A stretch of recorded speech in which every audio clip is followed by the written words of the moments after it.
Tilu. Assalamualaikum warahmatullahi wabarakatuh.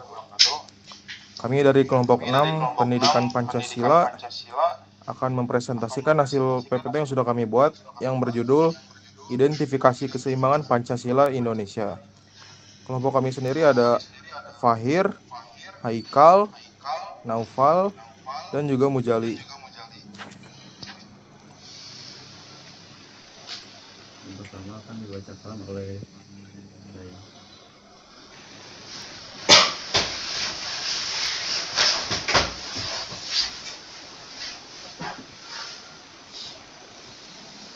Yang pertama akan dibacakan oleh saya.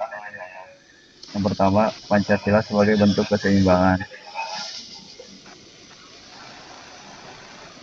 Penetapan Pancasila sebagai landasan filsafat bangsa berarti bahwa negara yang pertama kali didirikan adalah negara Pancasila yang harus taat pada Pancasila dan mempertahankan serta menegakkan Pancasila dalam semua peraturan perundang-undangan nasional. Pancasila dianggap sebagai landasan filsafat bangsa karena Pancasila dapat mempersatukan bangsa Indonesia dan mewujudkan sudut yang seimbang dalam pengamalan kehidupannya. Negara juga harus mendorong masyarakat untuk melaksanakan dan melindungi Pancasila, terutama dengan menyelenggarakan atau memajukan sistem pendidikan nasional yang berjiwa Pancasila dan menciptakan suasana yang baik untuk pemeliharaan Pancasila. Pancasila bukan hanya persatuan bangsa, tapi juga landasan filsafat bangsa. Tidak hanya menghadapi pergolakan ideologi dunia yang berlawanan, tapi juga menuntun bangsa Indonesia untuk mewujudkan masyarakat adil dan sejahtera lahir batin. Kemakmuran spiritual adalah tujuan negara. Sebagai landasan filsafat dasar negara, Pancasila sangat erat kaitannya dengan kelangsungan hidup di Indonesia. Yang kedua, ideologi Pancasila keseimbangan bernegara. Ideologi Pancasila merupakan ideologi yang tercipta dengan keinginan Indonesia menjadi negara kapitalis tapi merakyat dan komunis tapi musyawarah. Pancasila merupakan ideologi yang berada di tengah-tengah ideologi tersebut. Soekarno Presiden Republik Indonesia. Yang pertama adalah pencetus Pancasila. Soekarno sangat menarik dan berhubungan dengan berbagai macam hal yang ada di hidup kita. Akhirnya terbentuk nama Pancasila yang sampai sekarang masih digunakan dan mungkin tidak akan tergantikan. Pembentukan dasar negara ini karena tidak sukanya Insinyur Soekarno, negara barat yang memakai ideologi kapitalis dirasa hanya memberi manfaat bagi kaum borjuis. Hal ini menurut Soekarno tidak sesuai dengan budaya Indonesia. Pemerataan ini bukan seperti ideologi komunisme yang mengambil hak pribadi rakyatnya, tetapi suatu pemerataan jaminan akan hak kepemilikan pribadi. Soekarno dengan nama Marxisme dari pemikiran Marxisme yang ditetapkan sesuai naluri dan budaya bangsa Indonesia. Yang ketiga ada sifat keseimbangan Pancasila. Pancasila sebagai pemersatu bangsa dan juga sebagai dasar filsafat negara mampu menghadapi pergolakan dari ideologi dunia yang saling berlawanan dan mampu juga mengarahkan perjuangan bangsa Indonesia dalam mencapai cita-cita untuk mewujudkan masyarakat adil dan makmur, sejahtera lahiriah batinnya sebagai tujuan negara. Pancasila sebagai dasar filsafat dasar negara secara mutlak tetap berlekat pada kelangsungan kehidupan kenegaraan Indonesia. Karena Pancasila mempunyai 3 sifat keseimbangan pokok yang langsung berhubungan dengan kehidupan kenegaraan. Sehingga dasar 3 keseimbangan tersebut, maka tepat jika hanya Pancasila yang digunakan sebagai dasar negara, bukan komunis, bukan liberalis, dan bukan dari agama tertentu. 3 sifat keseimbangan yang terkandung dalam Pancasila. Pertama adalah ditinjau atas dasar proses penetapan Pancasila sebagai dasar negara. Kedua, ditinjau atas dasar sistem kemasyarakatan Indonesia. Dan ketiga, ditinjau atas dasar sistem kenegaraan Indonesia. Dari 3 tinjauan itu disebut juga dengan keseimbangan konsensus nasional, keseimbangan sistem kemasyarakatan, dan keseimbangan sistem kenegaraan. Yang keempat ada keseimbangan konsensus nasional. Dalam proses penetapan Pancasila sebagai dasar negara, terjadi perdebatan akibat perbedaan pendapat dan cita-cita dalam mendirikan negara merdeka, khususnya antara golongan agama yaitu Islam dan golongan kebangsaan atau nasionalis. Golongan Islam pada waktu itu memperjuangkan pembentukan negara Islam, yaitu negara yang berdasarkan ajaran-ajaran Islam. Tetapi golongan kebangsaan atau nasionalis menolaknya karena menginginkan suatu negara sekuler, yaitu negara yang tidak berurusan dengan agama. Jadi, keseimbangan pertama dalam Pancasila adalah sebagai konsensus bersama yang mempertemukan antara ide golongan Islam di satu pihak dan ide golongan nasionalis di lain pihak untuk menegakkan negara Pancasila yang dapat disebut sebagai negara teis demokratis. Keseimbangan ini dapat digambarkan dalam bagan yang disebut diagram keseimbangan konsensus nasional.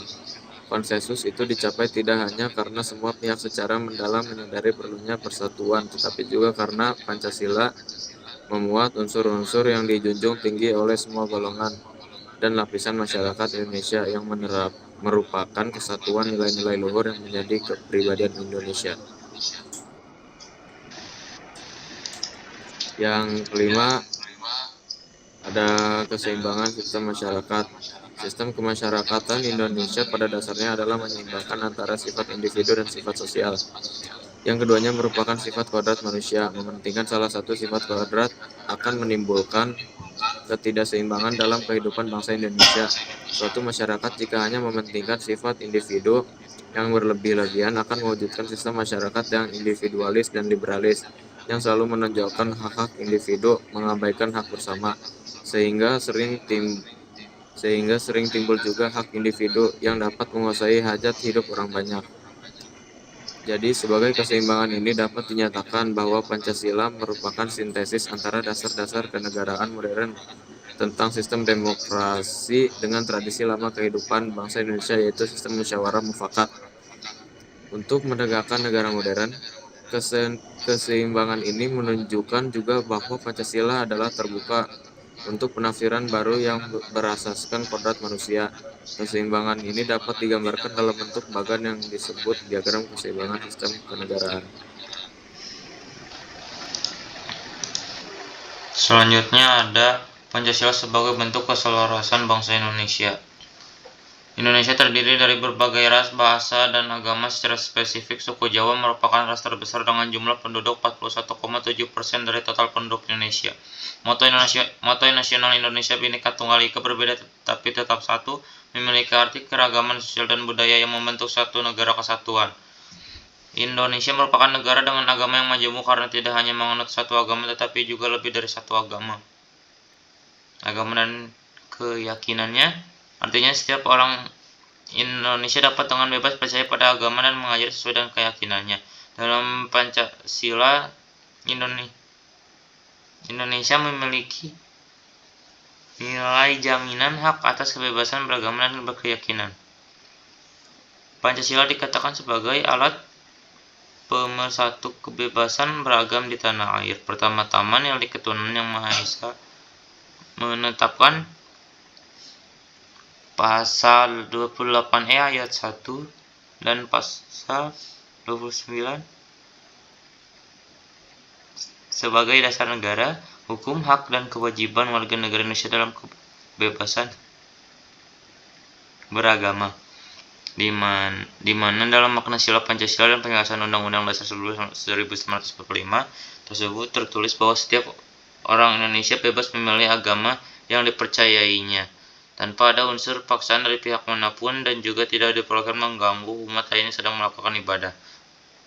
Pada intinya harus memiliki sikap toleransi antar umat beragama.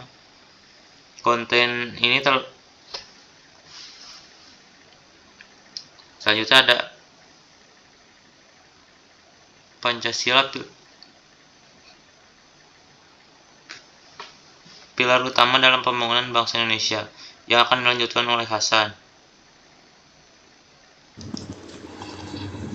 Ya, lalu berikutnya adalah pembangunan nasional adalah suatu proses yang dilakukan oleh negara untuk meningkatkan kualitas hidup masyarakatnya melalui pemanfaatan sumber daya yang dimilikinya. Pembangunan nasional meliputi berbagai bidang seperti ekonomi, pendidikan, kesehatan, infrastruktur, dan lain sebagainya. Tujuan dari pembangunan nasional adalah untuk menciptakan masyarakat yang sejahtera dan adil, serta memperkuat kedaulatan negara. Pancasila merupakan falsafah yang dijadikan pedoman dalam kehidupan berbangsa dan bernegara di Indonesia. Menurut Pancasila harus dipandang sebagai kesatuan yang utuh. Pancasila dapat dijadikan pedoman dalam pembangunan Indonesia menurut mengandung beberapa nilai, yaitu nilai dasar dan nilai instrumental.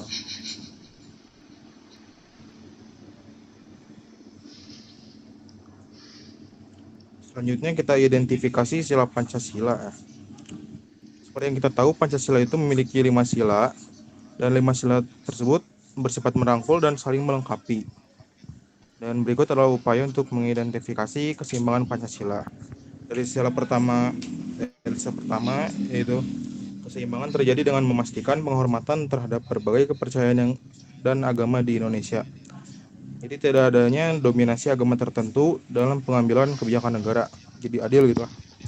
Yang kedua, menjamin perlindungan terhadap hak asasi manusia dan menegakkan keadilan sosial. Jadi menghargai martabat manusia tanpa memandang suku, ras, agama, jenis kelamin juga. Jadi sila ketiga ada mendorong rasa persatuan dan kesatuan di antara beragam suku, budaya, dan agama. Juga menolak segala bentuk pemisahan atau tindakan yang dapat merusak persatuan bangsa. Dari sila keempat adalah menjamin partisipasi aktif masyarakat dalam pembuatan keputusan, memastikan adanya representasi yang adil dalam sistem demokrasi.